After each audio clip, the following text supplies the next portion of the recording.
Arkadaşlar Discord açılmış ama Roblox'u hala açmadılar. Size şimdi kanıtını göstereceğim. İyi akşamlar çocuklar. İyi akşamlar. Discord açıldı. Hiç merak etmeyin. Sırada Roblox var. Roblox çocukların sosyalleşme alanı. Roblox'u açılacak. Çocuklarımızın yüzü gülecek. Çok az kaldı. Lan Roblox'u çok az kaldı diyorsunuz, açmıyorsunuz. Discord'u açmışsınız. Roblox'u niye açmadınız? Sırada Roblox var. Roblox çocukların sosyalleşme alanı. Arkadaşlar buradan Holder'e meydan okuyorum.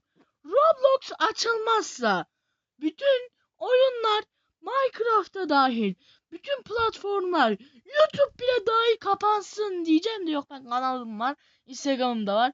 Oyunlar yasaklansın, Roblox açılsın, oyunlar yasaklansın, Valorant da yasaklansın.